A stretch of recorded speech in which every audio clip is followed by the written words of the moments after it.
Good morning, everyone. Welcome to another Rookie Card Collector 123 video. In today's episode, we're going to continue our look at the National Baseball Hall of Fame True Rookie Cards. We're going to look at another 16 players. We've been working backwards in the alphabet. We began the series with the players' last names ending in Y, and we're currently up to the players' last names ending with the letter D. So, first player we're going to look at today is going to be one of the most popular pre-war pitchers, Dizzy Dean. Dizzy Dean, of course, from the St. Louis Cardinals, the bulk of his career. And his rookie card, the most widely collected, there are a couple of different options, would be the 1933 Gowdy, pictured here. Let me see if I can get the camera to focus. That's a little, sort of a little better. But Dean also appears in a couple of other 33 issues. He's in the Tattoo Orbit set as well, and also in the Cracker Jack Pins series. Those are small round pins with player portraits. Originally, those were cataloged as 1930. And many believe that was the earliest Dizzy Dean Major League Baseball collectible. The Cracker Jack pins have since been readjusted as far as the issue date to now, I believe it's 1933. There is an earlier Dizzy Dean than this one. It's the 1931. It's a team issue. Metropolitan Studios is the name of it. They're very much oversized. They're about 7 by 9 or so. They do fit in the large grading company holders these days, PSA, SGC, and Beckett. I believe all three of those. And that's the Dizzy Dean example I had in my rookie collection. But because of the size and it's a paper premium, it's not a card. So in my definition, it doesn't qualify as a true rookie card. So I went with this 1933 Gowdy. Next to Dizzy Dean, we've got one of the Negro League guys, Leon Day. Leon Day appears in this 1949 to 50 Toleteros. Toleteros was a Puerto Rican Winter League series. They were produced over 3 different years, 48, 49, and 50. The 48s and 49s are black and white photos, and the 1950 is in color. And Leon Day, I believe, only has one other career contemporary card, which was even rarer than this one. It was a 1951 to 52 Dania, also another Winter League card. And this one pictures him in his Santurce uniform that season when he played in Puerto Rico. Okay, next one we're going to look at is a more modern card, Andre Dawson. Dawson, of course, split his career between the Montreal Expos, Chicago Cubs, where he won a National League MVP in 1987. And his true rookie is the 1977 Topps. It's one of those 4-player rookie prospect cards. Gene Richards, next to Dawson on the card, was also a good outfielder for a few seasons with the San Diego Padres. The other 2 players never really made much of a significant contribution in Major League Baseball. Next to that, we've got a real interesting one. This is George Davis. So George Davis is one of the few players that span both the 19th and 20th centuries. His primarily playing career was in the 1890s, or more 19th century. But then he was still an active player in the early 1900s as well.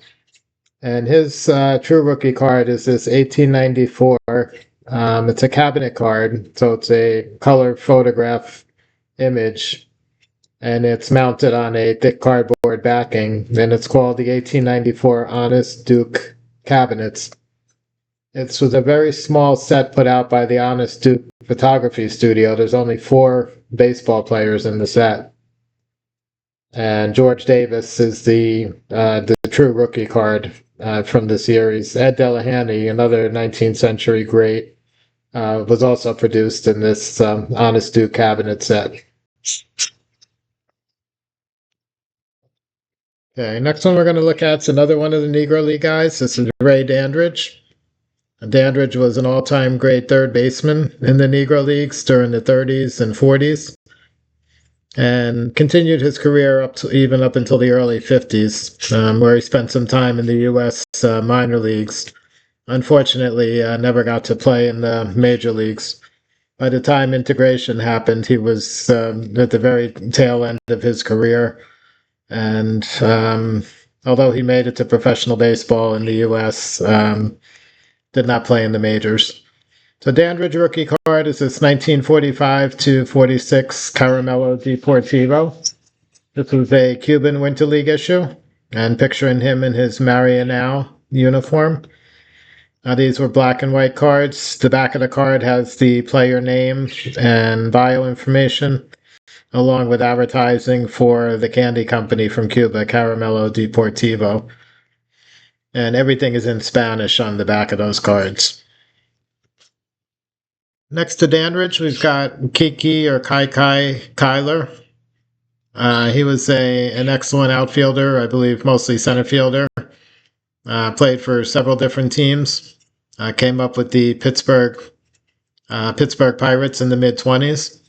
And his true rookie card is going to be this 1925 exhibit card.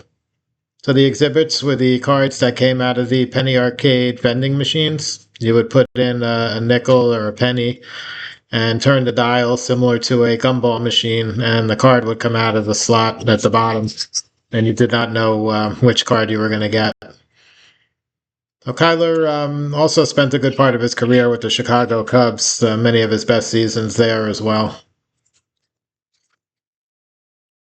Next one we're going to talk about is Candy Cummings, and the image is kind of light on this one, but his true rookie card is the 1939 to 43 Hall of Fame sepia postcards.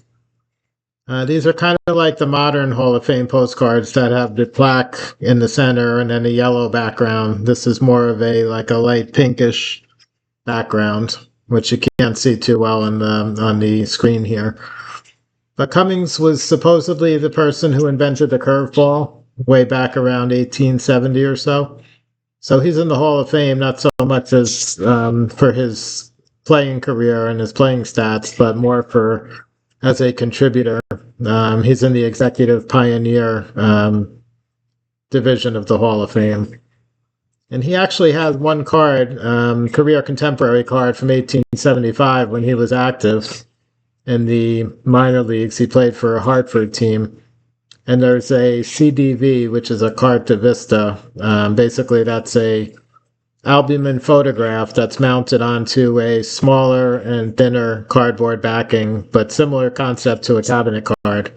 Just this Carta Vista is a thinner cardboard that the photograph is mounted on. And he appears as one of the team members for that 1875 Hartford team. I used to own that card when I had my Hall of Fame rookie collection. But individually, that one is a team image and doesn't meet my criteria for true rookie. So this would be his true rookie card to look for, Candy Cummings. And the next one we're going to cover is going to be the Joe Cronin rookie. So this is a 1931 to 32. It's one of those 4-on-1 exhibits, they're called. So during the 30s, the exhibit supply companies switched over from individual player exhibits, like we saw Kyler here, to 4 players per card. And it made for a lot of interesting combinations. There was a few cards made where all 4 players pictured on the card were actually Baseball Hall of Famers. So those tend to be, as you could imagine, quite popular. But this one pictures Cronin in the corner here, his earliest true rookie card. He has another 1931 rookie issue. It's from one of those oversized, kind of like the Metropolitan Studios for Dizzy Dean. His is from a Washington Senators oversized team issue. Also paper stock, so it doesn't meet my definition for a rookie card status, as it's really not a card. But that's another Joe Cronin rookie option as well.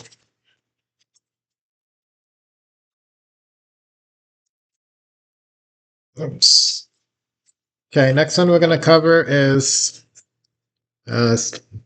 Sam Crawford. Crawford was Ty Cobb's teammate on the early Detroit Tigers teams right after the American League was formed.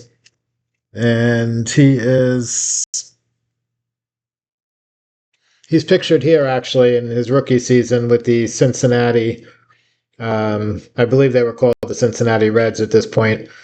But he appears on the Sporting Life cabinet, W600 cabinet card. And these were issued between 1902 and 1911. They came in 4 different series. And Crawford appears on this one, which is a Type 1. The Type 1s most of the time had players in their formal attire in business suits, whereas the Type 2, 3, and 4s were in uniform. So the earliest Crawford W600 Sporting Life cabinet type, and true Sam Crawford true rookie card. Next to Crawford, we've got a Hall of Fame manager, Bobby Cox. Cox is one of the more recent inductees, and this one is a 1969 Topps. Actually, when he was playing for the Yankees, and has the Rookie Cup trophy. So the year after his rookie season, Topps designated him as one of the top rookie position players in baseball, and recognized that with the Rookie Cup on the front.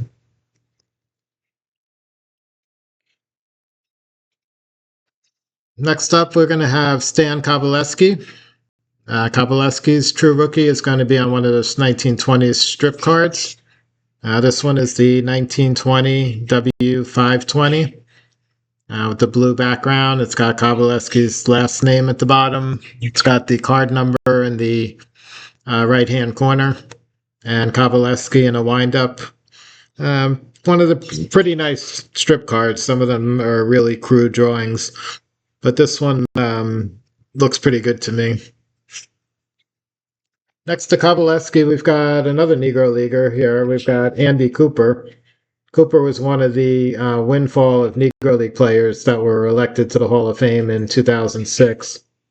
And Cooper was a top left-handed starting pitcher in Negro League baseball as well as Latin America during the 20s and 30s. And here he's pictured in the Cuban Winter League card with the Habana team. And this is the 1923-24 Beacon set. This is one of the rarer Cuban card issues from the 20s. They made 3 different sets in that same winter season. They did Tomas Gutierrez, they did Nacionales, and they did the Beacon set. So this is a real photograph, and it's got Cooper's name and position at the bottom of the card. On the back in Spanish is a brief bio advertising for the Beacon Tobacco Company, and all in Spanish again. Okay, next up we have, I think not our only old judge, our first old judge today. That's going to be Roger Connor. So Roger Connor was a big first baseman, primarily for the New York Giants during the 1880s and 1890s. And one of the top sluggers of the 19th century in professional baseball. His true rookie card is in the 1887 to 90 Old Judge tobacco card series produced by Goodwin and Company. And he's got, as most of the Hall of Famers do, he has multiple poses and multiple images in that set. This is one of his most popular with the bat. It's called Bat at the Ready, I believe. And real nice image of Connor there. Next to Connor, we've got, see if we can get the camera to focus a little better. We've got a 1950 to 56 Callahan Hall of Fame. This one is umpire Tom Connolly. And he was not in the, by 55 Bowman, where some of the other Hall of Fame umpires were, Connolly was no longer active. So this 50 Callahan card is more of a commemorative card, as his umpiring days were already over at this point. but the earliest Tom Connolly MLB card issue. So 1950 Callahan Hall of Fame.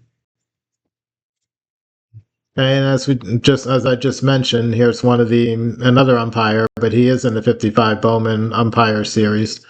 And this one is Jocko Conlon.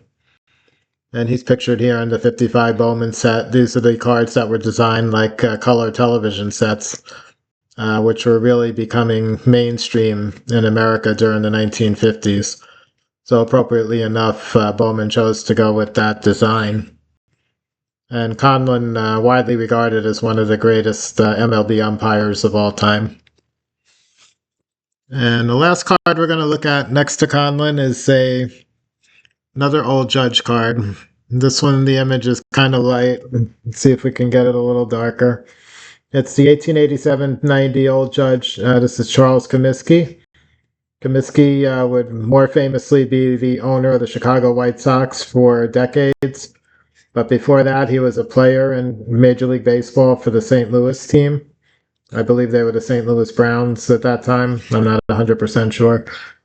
And this is, again, Comiskey as a Hall of Famer has multiple poses in the Old Judge series. This portrait with St. Louis is probably his most popular and maybe most valuable one as well. So that's going to wrap up our episode today on the True Rookie cards for another 16 National Baseball Hall of Famers. Lots of good stuff today, a few really rare ones, a few Negro Leaguers, a few 19th century guys. So as usual, a little bit of everything. So I hope you enjoyed today's episode, got some good information.